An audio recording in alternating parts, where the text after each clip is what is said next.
Nada divide mais os fãs de filmes de terror que um remake, um reboot, uma reimaginação, seja lá de um grande clássico do cinema de horror, como Halloween, Massacre da Serra Elétrica, A Hora do Pesadelo, até filmes independentes e não tão conhecidos assim, como o caso aqui de Last Shift, de 2014, que ganhou uma reimaginação / remake, lançado agora no mês de maio nos Estados Unidos. Mas o engraçado aqui é que geralmente, quando é feito um remake, a equipe criativa muda, até para dar uma nova visão, geralmente, do filme, uma nova reimaginação desse remake que está sendo feito. Mas aqui é bem diferente, a mesma equipe criativa de Last Shift de 2014, o diretor e um dos roteiristas, Anthony de Blasi, chamou também o co-roteirista de Last Shift, Scott Spoiley, para fazer uma reimaginação do próprio filme. Então uma coisa diferente, eu não me lembro de um diretor regravar ou refazer ou reimaginar o seu próprio filme quase 10 anos depois. E além da equipe criativa, a direção ser a mesma do filme original, tem até uma atriz que volta para reprisar o seu papel do primeiro filme. E segundo o próprio Anthony de Blasi, Malum é uma história expandida do primeiro filme que fortalece a narrativa do original. Então eu vou falar o que eu achei de Malum, obviamente sem spoiler para não estragar a experiência de vocês, mas vou falar aqui a sinopse do filme, o que eu achei, e obviamente eu vou ter que falar também de Last Shift de 2014, e inevitavelmente vou ter que falar porque obviamente é um remake, tem várias cenas que ele regravou, mas então bora lá para falar de Malum de 2023, recente lançamento, e também Last Shift de 2014.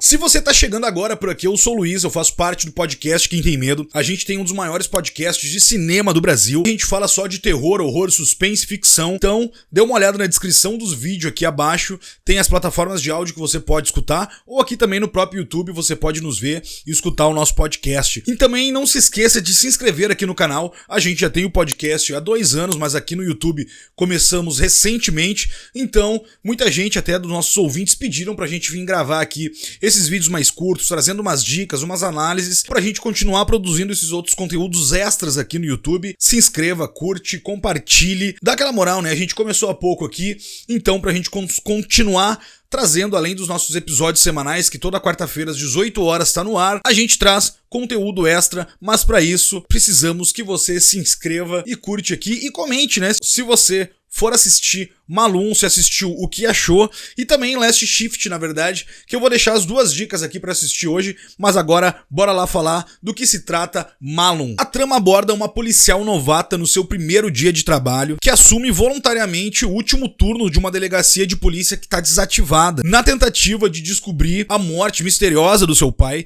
que também era um ex-policial, era um capitão de polícia, e a conexão entre a morte do pai e um culto misterioso e brutal. A sinopse dos 2 filmes são basicamente a mesma. A diferença é que em Malum, a Jessica Lauren, que é essa policial novata que tá no primeiro dia de trabalho, ela se voluntaria porque o pai dela se nessa delegacia de polícia há exatamente 1 ano atrás. Mas antes de entrar mais a fundo um pouco na história para falar as suas diferenças, eu acho que o Anthony de Blasi aqui, ele quis corrigir algumas coisas no roteiro, não só corrigir, mas como também ele falou, expandir a narrativa do filme, do roteiro, da história, principalmente da própria policial Jessica Lauren, trazer um contexto maior, dar mais força, dar mais embasamento na Jessica Lauren tá nesse mundo maluco, nesse inferno na Terra que acontece quando ela tá nessa delegacia de polícia.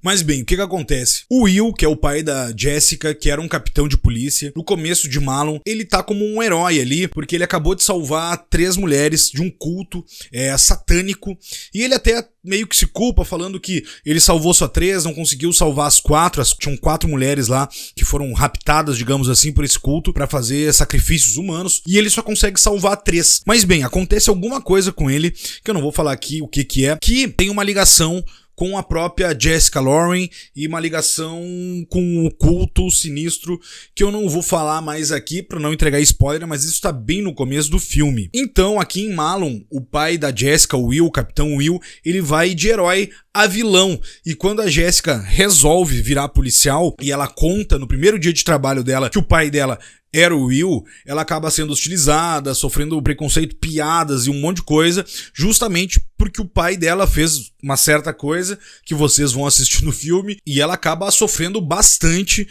dos próprios colegas de trabalho, justamente por essa coisa que o pai dela faz. No primeiro filme é diferente, o pai da Jessica Lauren é somente um herói, que ele morre durante a atuação no culto, e ele acaba virando só herói, não tem essa contrapartida, o que na verdade no segundo filme acaba engrandecendo a Jessica, personagem dela, dando mais força pra ela, e também dando mais força no próprio roteiro. A Jessica, assim que chega nessa delegacia desativada, logo depois da cena inicial do filme, ela dá de cara com um comandante, um delegado, um xerife, enfim, que tá tirando seu posto nessa delegacia, e tem uma situação bem estranha ali acontecendo. Só que as coisas estranhas só pioram daqui pra frente a partir do momento que ela fica sozinha na delegacia. Diversas coisas bizarras, sinistras, e a Jéssica vai se ver ali num verdadeiro inferno na Terra dentro dessa delegacia. Uma coisa que é bem legal nesse filme é a própria imprevisibilidade dos acontecimentos que vai acontecendo no andar do filme, porque a gente não sabe se essas coisas bizarras estão realmente acontecendo ou se a Jéssica tá perdendo o controle da realidade.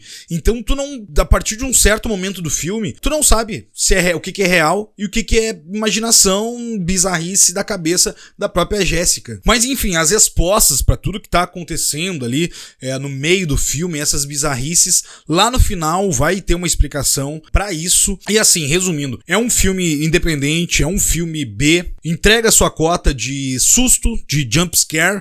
Na verdade eu vou falar aqui um pouco sobre o susto desse filme, comparando com o do primeiro, mas tem jump scares, isso pra quem gosta, é um prato cheio esse filme aqui. Tem bastante gore, os efeitos práticos são muito bem feitos. Dando um adendo aqui, os efeitos práticos desse filme são feitos por Russell FX, que ele trabalhou recentemente com o David Bruckner, que é um ótimo diretor que a gente gosta bastante aqui no Quem Tem Medo. Ele trabalhou no Hellraiser agora, do ano passado, trabalhou no O Ritual, do David Bruckner, e também trabalhou na Casa Sombria de 2021, também dirigido pelo David Bruckner. Os efeitos práticos aqui de gore estão incríveis para um filme de baixo orçamento. E o filme é produzido e dirigido com uma competência que deve agradar bastante os fãs de terror, principalmente para quem não conhece Last Shift de 2014. E para finalizar aqui essa parte, antes de fazer a comparação e a diferença dos dois filmes, e até se tu for analisar, dá pra se dizer que ele misturou dois grandes clássicos do John Carter, é claro, guardadas suas devidas proporções, mas ele me lembra um pouco o Assalto, 13ª DP, mais satânico, e o Príncipe das Sombras, mas é como eu falei, né, guardadas suas devidas proporções. E Anthony de Blasi, pra quem não sabe, é muito fã de Clive Barker, criador da grande obra e diretor também do primeiro filme do Hellraiser. Ele tem uma inspiração nítida na obra do Clive Barker, do sangue, o gore, o ocultismo, aqueles filmes que lembram um pesadelo sem fim, aquele inferno, loucura acontecendo, tudo ao mesmo tempo. E o Clive Barker já trabalhou com Anthony de Blasi em algumas produções, então o Clive Barker produziu filmes dele, ele já adaptou livros do Clive Barker ou contos do Clive Barker, então uma boa curiosidade pra deixar aqui também, pra quem é fã do próprio Clive Barker, Hellraiser ou dos livros também. Uma das diferenças dos dois filmes é que o culto nos dois filmes são diferentes, eles não são iguais. O primeiro filme, Last Shift, ele tem um culto sobre um dos reis do inferno, o Paimon, que vocês já devem ter visto lá em Hereditário, em 2018, mas Last Shift trouxe esse, que é o terceiro rei do inferno, se eu não estou enganado, ele é um dos 8 reis do inferno, e o Paimon, Last Shift, trouxe 4 anos antes do Ari Aster em Hereditário. E em Malon, o culto é bem mais ambicioso, parece um pouco maior. Ele é liderado por John Malon, que ele tem, parece que uma ligação direta com o próprio Rei do Inferno, que ele não diz qual que é. Ele não fala que é o Paimon lá do primeiro filme, mas também não fala qual é. E essa história por trás do culto acaba refletindo na personagem principal, que é a Ana Jéssica. No Last Shift de 2014, ela acaba entrando nessa história meio que por acidente, por ela estar no lugar errado, na hora errada. Mas no segundo filme, não. Eu não vou falar aqui o que é, mas enfim, é porque é a ligação que tem com o segundo filme, mas parece que ela tá, Jéssica do Malon de 2023, ela tá sendo perseguida o tempo todo, que estão atrás dela mesmo. Então ela não tá ali por acaso. E pra finalizar aqui essa remake e reimaginação, não dá pra contar e entrar muito a fundo na história, porque senão eu vou entregar spoiler do filme, mas o filme assim, no geral, esse filme, os dois filmes são, mas principalmente esse, tem muito mais sangue, muito mais gore, é uma loucura, é insano, o tempo todo tá acontecendo alguma coisa praticamente. O ritmo desse segundo filme aqui melhorou em relação ao primeiro. O Last Shift começa de uma forma mais rápida, mais frenética e vai diminuindo, perdendo peso no meio do filme. E eu acho que o tempo, são quase 10 anos a mais que o diretor teve de experiência, diversos outros filmes que ele fez na carreira. Ele melhorou, ele ajustou, corrigiu ali, principalmente esse ritmo do filme, ele conseguiu equilibrar o ritmo do filme pra colocar todo ele ser frenético, ter momentos, ter sons, ter efeitos sonoros, são muito bons esse filme, inclusive. Aumente o volume da sua TV se você puder, porque os efeitos sonoros, o som, a ambientação tá muito boa nesse filme aqui. Até falando de ambientação, falando de policial, falando de primeiro dia de trabalho, eu vou falar uma coisa rápida que eu achei aqui, principalmente nesse segundo filme, mas me lembrou a história do Leon em Resident Evil 2, que também é um policial novato, tá indo pro seu primeiro dia de trabalho e acaba passando muito tempo do jogo numa delegacia de polícia. É claro, aqui é uma delegacia muito menor, guardadas suas devidas proporções, justamente por causa que é um filme de baixo orçamento, um filme B, um filme que tem mais orçamento que o primeiro filme lá de 2014, mas ainda continua sendo um filme de baixo orçamento. Ele tinha só um pouco mais de recurso, mas me pareceu muita coisa tirada de Resident Evil, da história do Leon, do novato, do primeiro dia de trabalho, do se passar numa delegacia de polícia. Tem cenas que a parede verde lembra muito a delegacia lá do RPD. Então, é claro, nesse segundo filme também até tem umas cenas da câmera por trás do ombro. Eu vou ver se eu consigo achar algumas cenas aqui pra comparar o Leon e a Jessica Lauren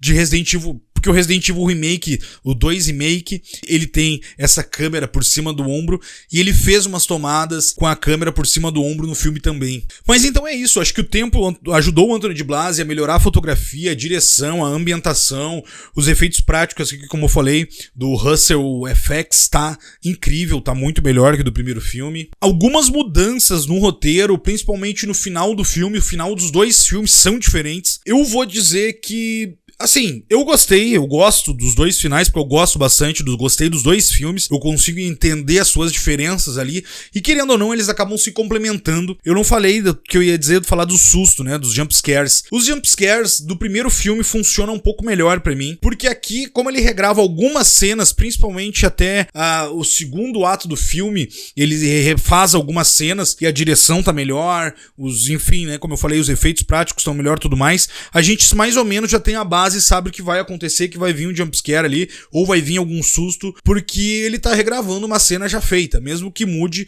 a gente já sabe que tá esperando alguma coisa. Mas os últimos 30 minutos do filme mudam. O final do primeiro filme é um, e o final do segundo filme é outro. Pode não agradar, principalmente já quem gosta do primeiro filme, quem é fã do primeiro filme, talvez não agrade. Eu não sei se pra mim fez diferença, eu acho que eu prefiro o final do primeiro filme, mas eu não desgosto do final do segundo. Os dois filmes são eficazes, eu gosto bastante dos dois filmes, e é bem legal de comparar esse caso, porque ele é um caso diferente. É a mesma equipe, é o mesmo diretor, é o mesmo roteirista que resolveu regravar um filme seu de 10 anos atrás. Então é estranho isso, e a comparação é muito válida. Como eu falei, os sustos e o final do primeiro filme talvez são melhores, na minha opinião, mas aqui no segundo filme a gente tem um roteiro, uma história muito mais embasada, como eu falei já no começo, principalmente pra Jéssica, a personagem principal. Os efeitos práticos estão incríveis, tem muito sangue, tem muito gore, a ambientação, a atmosfera da delegacia, a fotografia, tem muita coisa, tá muito mais bonita nesse segundo filme. E se você não viu o Last Shift de 2014, vale muito a pena assistir, e também depois assista Malum ou Malum na sequência, que saiu nos streamings no mês de maio agora nos Estados Unidos. Aqui no Brasil não saiu de forma oficial, mas você sabe como encontrar, né? Vale a pena assistir, vale a pena comparar. Eu não falei muita coisa da história, porque senão eu vou acabar entregando spoiler aqui. Eu sei que o filme é desconhecido, justamente por isso que eu quis trazer ele aqui no canal. E é isso, eu fico por aqui. Não se esqueçam de se inscrever pra dar uma moral aqui pra gente continuar produzindo conteúdo extra aqui no canal. Quarta-feira agora, 18 horas, a gente tem episódios do podcast. A gente se encontra aqui ou na sua plataforma de áudio preferida. Valeus, falou!